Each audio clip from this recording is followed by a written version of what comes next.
We have Emad Adnan. Imad Adnan is currently acting as a marketing manager in PharmaLink with an extensive exposure and successful strategic planning and implementation for diversified projects locally and internationally. He has diversified experiences and competencies like strategic portfolio management, budgeting and profitability, brand management, people management, project management, and commercial opportunity assessment. He has been involved with leading pharmaceutical companies in GCC and has the same sense of social responsibilities through contributing to several volunteering projects with international nonprofit organizations. And on an academic level, he attained a Bachelor's of Science in Pharmacy, postgraduate diploma in Sales and Marketing, and master's degree in Corporate and Marketing Communications. Welcome, Imad. Hi, How are you hello. today? Yeah, I'm fine, thank you. Thank Thank you you. My so much for pleasure. joining us. Thank you. My pleasure to be a part of this successful conference. Wonderful. Thank you. The floor Thank you. is yours. Thank you. Just I'll share. Good afternoon, everyone. First of all, it's my great pleasure to be part of Pharma CC conference. My presentation, I hope it will match your expectation, and I can say it's only targeting the fresh graduates for whom also they graduated and they started their career. They can also think again about their career. Through my presentation, I'm going to through the presentation, the agenda of the presentation, I'm going to discuss the postgraduate planning and what we should do after graduation, how to plan properly for beyond graduation, if you are not graduated or you are just graduated. And even if you took a path in your career, what you should do, how to go and check your objectives, whether you are on the right path or not. Pharmaceutical field scope within GCC market, and particularly I'm focusing on pharmaceutical companies. I didn't maybe discuss the community pharmacies. CV writing skills, I'll provide you with some simple brief tips about writing skills of the CV and what is the expectations of the companies out of your CV and the interviewer as well, what he's looking for in your CV. Then what is the skills and the capabilities you should be equipped with to explore to pharmaceutical companies in GCC market. And finally, the interviewer expectation and tips about the interview before, during, and after the interview. Okay. So, postgraduate, let's say we graduate from university, we all go through this in our span of life, through this stage in our life. Some of us, we were kind of having uncertainty about what is the next level or what's the next stage, what we should do. The first thing I do recommend for everyone, always before you start thinking even about the career, have a notebook, have whatever, notepad, notebook, whatsoever, and have special agenda to write down your objective. Okay, objective, all of us having an objective, personal or career objective, and some of them short term and some of them long term objectives. Your objective should be built based on your capabilities, your personality, your area of strength, and your area of improvement. Okay, and where you find your passion more. Okay, but what is the criteria you should take in consideration while building the SMART objective, or your objective between brackets SMART? What we mean by SMART? The abbreviation is SMART. SMART stands for S, specific; M, measurable; A, ambitious; R, realistic; T, time bounded. Sorry. Okay, so this is a smart objective. So what do you mean by specific? When I set an objective that I'm looking to work, for example, if I'm fresh graduate, I'm looking to work in or to attain certain knowledge that I want to work on certain area of improvement like presentation skills or selling skills. So I should write it down with a clear objective that I want to attain this skill, like the presentation skills, communication, or whatsoever the skills you want to obtain within certain limit time, within and should be ambitious and should be realistic. Like you can't say like within 2 days I will have a perfect presentation skills. You should also write down what is the factor and what you should do to improve those skills. Write down your area of strength so you can work on them, and you can also plan ahead based on that area of strength. And you write down also your area of improvement. And we'll talk about later how to work on the area of improvement in brief.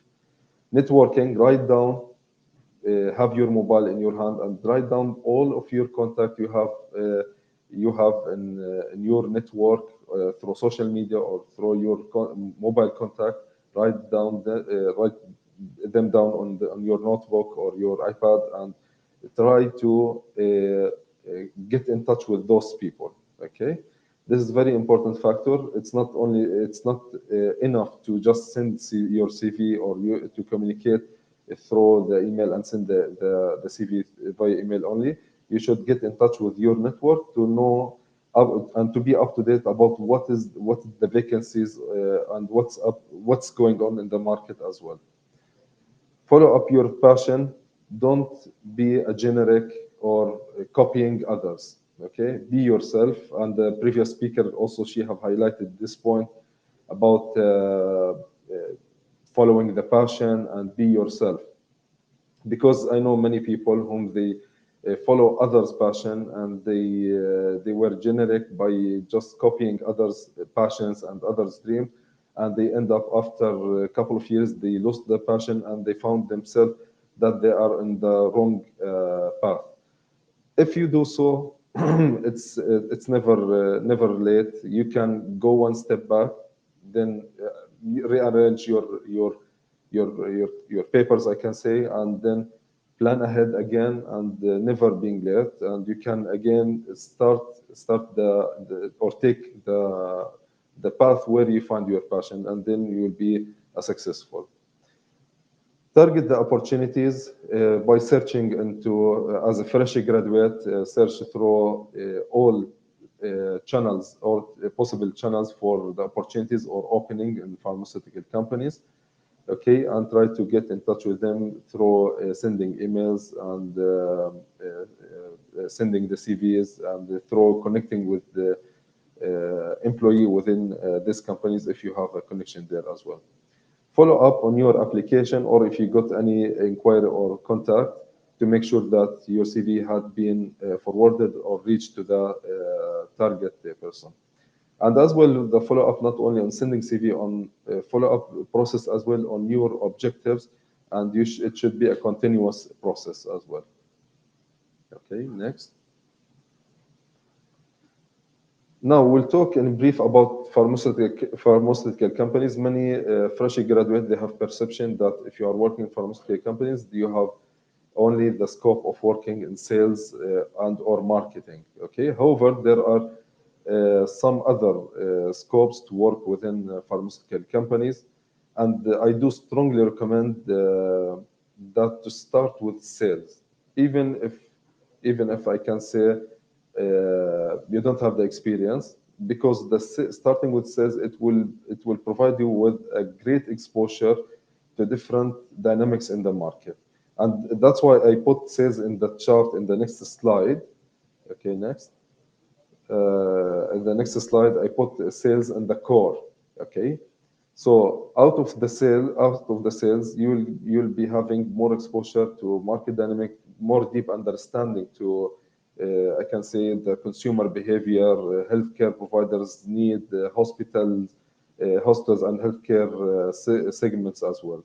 Okay, So out of sales, you can then work within marketing. Marketing, basically, I can say brief, they are the brain and they're the department whom they are they set strategies and planning for the business units or for the sales as well. Medical affairs, they work side by side with marketing and sales in order to support or to provide the medical support for the company. Training and development, there are the arm whom they keep the development, coaching, and also the sense of developing the people with up-to-date programs related to medical knowledge or skills as well. And finally, regulatory affairs, and I think the previous speakers, they spoke about the regulatory affairs. We can say, actually in this diagram here, I put it in very brief and summarized for fresh graduate, but under each department, there are so many I can say, subdivisions for each department. Like regulatory affairs, they have the pharmacovigilance, they have something, department specialized with follow-up with government and health authorities and so on. Okay. Uh, Now, moving to the next part and the important part about writing the CV. Okay. Many people, first of all, they didn't uh, be themselves in the CV. And we saw this obviously in many interviews. They wrote down many skills or many competencies and capabilities where they didn't have it. Okay, be yourself in the CV. If you are fresh graduate, it's fine, no problem. You write it down on a paper, write whatever you have capabilities. Even small projects, you may not find it attractive for you, but maybe for companies or for recruiter, he find it attractive. At the same time, I'm not saying you should exaggerate in your CV, but be yourself. Write down whatever you did and bullet points. Make it simple to read and simplified. Be away from a lot of designs, because you are working in pharmaceutical, you are not like engineering or designers or whatsoever.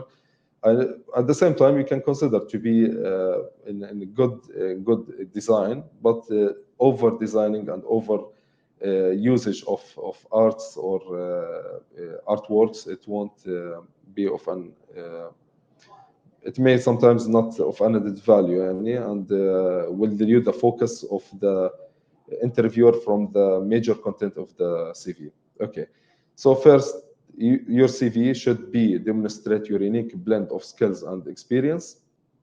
Okay, so don't copy paste. Don't.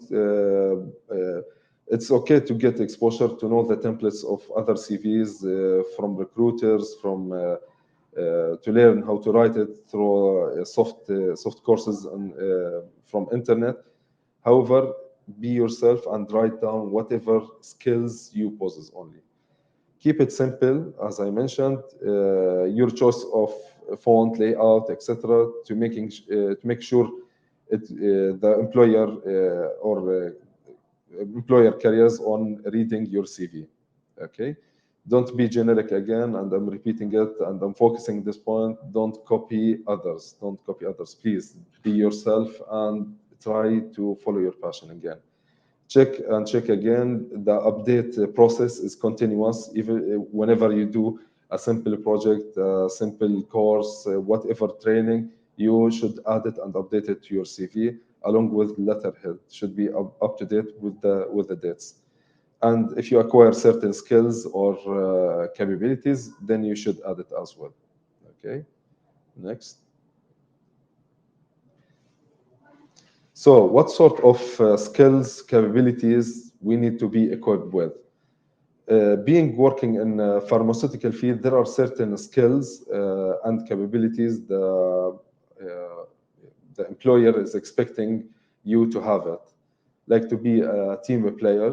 Okay, working in pharmaceutical company, so for someone who has, like I can say, passive personality, you won't be succeed unless you have the team spirit and to be a team player. It's very important to be a part of a team and to have the sense of working with or be a part of a team. High communication skills, regardless the department. Also, the communication skills is very important. Presentation skills. Presentation skills. This is, I can say, a daily activity or daily part of our work to have the presentation or to do presentations of different levels. So designing from designing the presentation, from doing things from scratch, and by knowing the target audience of your presentation, to whom you are presenting, and based on that you plan the presentation. Analytical skills. If you are you should be adapting this type of skills by and it is impacted by the personality as well, but analytical skills to go through details and to read beyond whatever written in reports, and to be able to translate it to charts, figures, or whatsoever. Okay. Business and market knowledge. This is acquired also by experience, and even for fresh graduate. Meanwhile, you can understand, you can read more about the market, the medical and the healthcare sector market, and to know more about this market. Ability to handle multitask at the same time.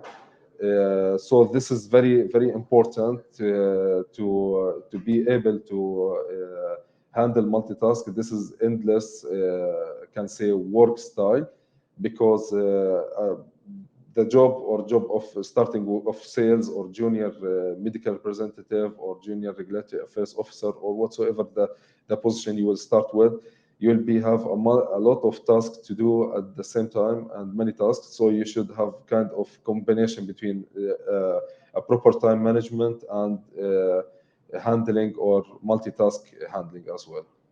And finally, work under pressure. Work under pressure with what I mean under pressure, because I don't want anyone to perceive it the other way. Under pressure, which mean you will be having a lot of deadlines or some projects which pop up at the same time, since we are working in a dynamic market.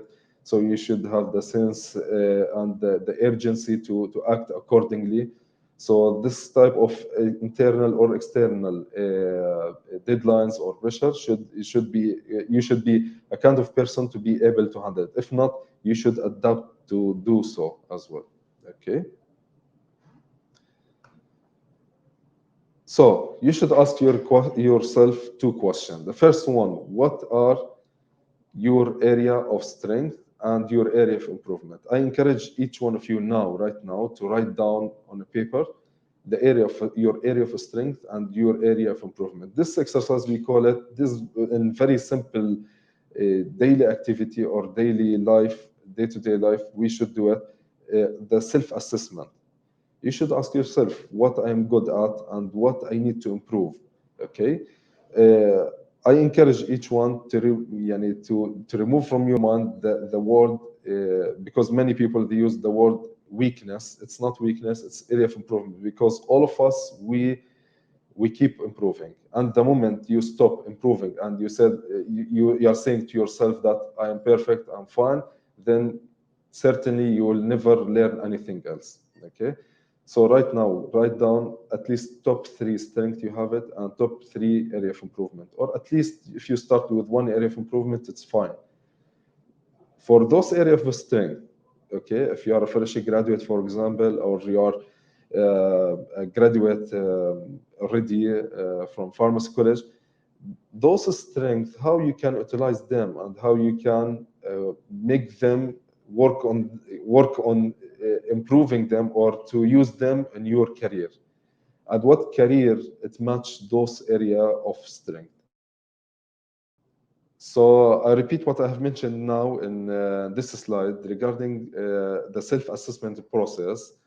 You should ask yourself from while to while, I can say, what is your area of strength and what is your area of improvement. And I like to use the word improvement, not weakness point, as many people they used to do so. Okay, because the improvement process is continuous process, and we keep improving through our life. Okay, The moment that you stop or you have you stop working on the improving yourself or searching for area of improvement, then you should know certainly that you are not learning anything. Okay. So now, right now, I'm encouraging you to write down on a small paper or in your notebook what is the top 3 area of strength you have it, and what is the top area of improvement. You can pick 2 area of improvement, and I encourage you to start with one by one. Okay, then you can set a time frame, and we can learn it or connect it with a smart objective, which I have mentioned in the beginning, to link the area of improvement with a time frame to improve it, and what factors you should do to improve those point or area of improvement. Like, for example, if you want to improve again the presentation skills, then you should do a lot and plenty of skills. You can do a lot of role play in front of mirror, okay, in order to improve it as well, taking some courses as well. So it's up to you. One of the previous speakers, she mentioned as well that to have mentor also, he can support you, to guide you about the proper way. One of your seniors, he can guide you about the proper way to go through those and what to do in order to improve your area of improvement, or to overcome them. What shall you do to overcome the area of improvement?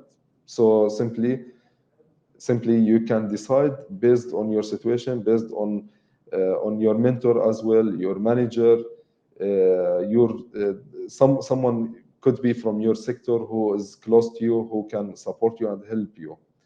The self-assessment process should be a continuous process. You should not stop doing this. I can say like every 2 weeks once, okay, and then you can evaluate yourself, where I want to go, okay, and what is next. Did I improve? Okay, and did I for the percentage of improvement? How much was the percentage of improvement, and then to go further forward. Okay, next. Okay, so reaching to the interview. Okay, before going to the interview, let's say you received a call from a pharmaceutical company asking you for an interview. So before the interview, you should be certain and should search for data to know more about the recruiter. For example, X company called you. You should know more about the company, history of the company, product, activities, their values, what they are doing. So the main shareholders and stakeholders in this company. So you will be more aware about the company and have a strong feedback, and so the interview will be more smooth. And moreover, you will provide a positive impression for the interviewer or recruiter, that you are kind of person keen about your job, keen about this job, and you are doing your homeworks through making the ABCs, which is the search. Then make sure about the interview venue, the interviewer himself details. Who is going to interview? Is it going to be the HR, or he's a sales manager? So you can make your mindset before going to the interview. Formal dress code is very important, so you should make sure to have the proper conservative formal dress code, and make sure to reach not earlier than 15 minutes, to be in the company and with the receptionist, for example, and the interviewer to be informed that you are available for the interview. Okay, whether it is physical or it is virtual. Okay, next.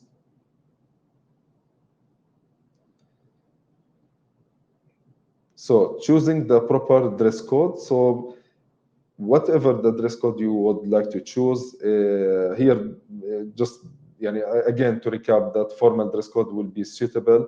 You choose whatever is suitable to your culture, suitable to the workplace, but in general, again, should be something conservative and something to match the workplace. Next. during the interview, be positive and keep smiling, okay, but not to fake it. يعني, keep it very simple and spontaneous.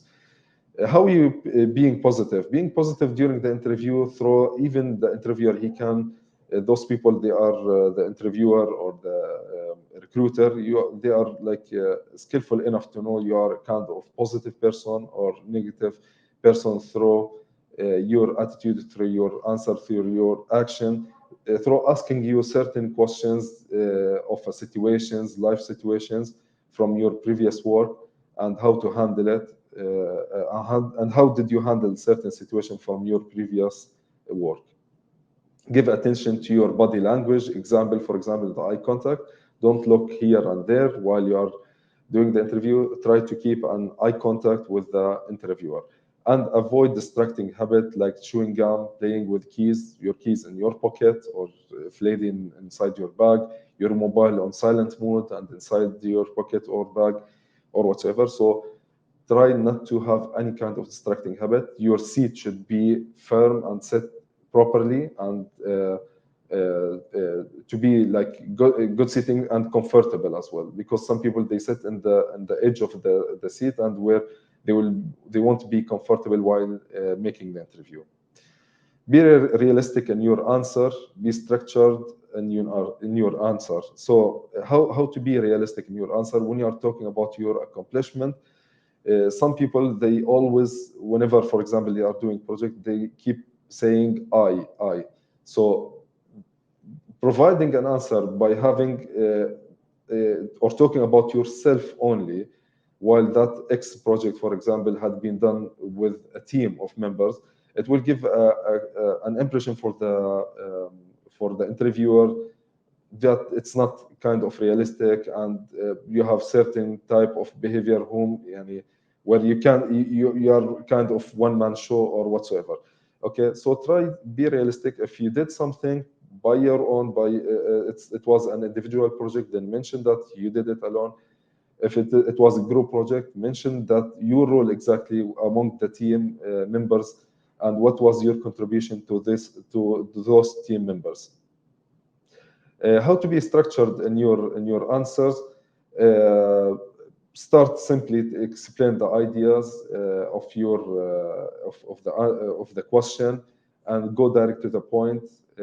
Provide brief details. Don't be too much detailed, and try to avoid being too much detailed and too much brief. So it should be in the medium.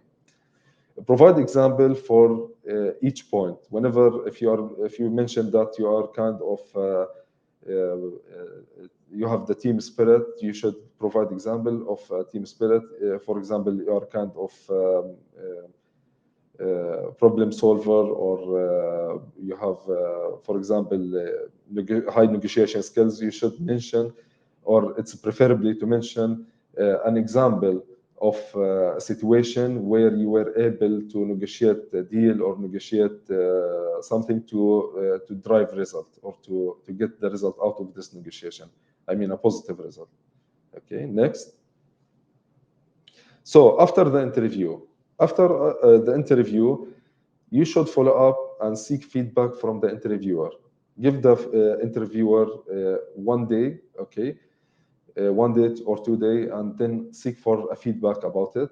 You can ask for feedback within the interview itself, not about asking the opinion of the interviewer, but you can ask him about the next step, the opportunities they have it in the company, opportunities of development and improvement, and what scope of or future you may have in this company if you get selected.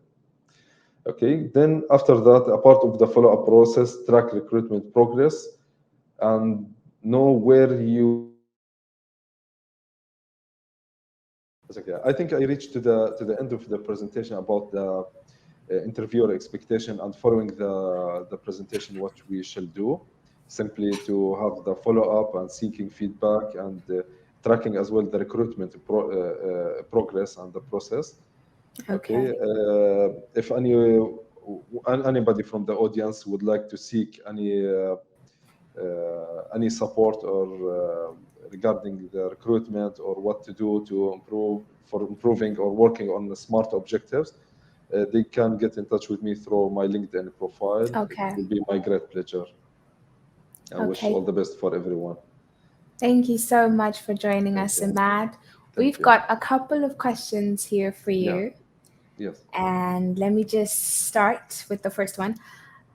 Some people say that lying in the CV has no consequences. In fact, they find it beneficial as it helps them get interviews that will better opportunities to land a job. What are your thoughts about lying in a CV? Okay, well, as I mentioned, the interviewer or recruiter, those usually they are skillful enough to know whether you are yourself or you are exaggerating or you are lying in the CV. So again, don't copy paste from internet or from here and there. You can learn from others how to write the CV, what language you to be used. Try to choose the formal terms, professional terms as well. But be yourself. Right? Be the recruiters usually they respect and they will choosing the people with a simple CV, the people whom they are realistic in their CV. Okay. Yeah. From your own personal experience, what factors do you think has contributed the most to your success? Success of again you can sorry, you can repeat the question. From your own personal experience, what Mhm. factors do you think contributed the most to your success in your career? Okay, well, again, I was also like everyone, freshly graduate, so getting feedback from others, from to have a mentor, to have to learn from the seniors, but again to build your own, be yourself first of all, and build your own objectives or smart objective by yourself. He's You're back. Thank you. Yeah, yeah, Could you yeah, please answer just one more question? yeah. It's okay, no problem. Okay. Sometimes love Yeah. and passion are not enough to drive you in the career. How do you develop resilience or a persistent behavior in order to be successful? Okay, I know the passion is not only enough to proceed in your passion or in your sorry career path, but you should work again on your skills, capabilities, seek opportunities. This is all important. Those all factors very important. It's okay for fresh graduate.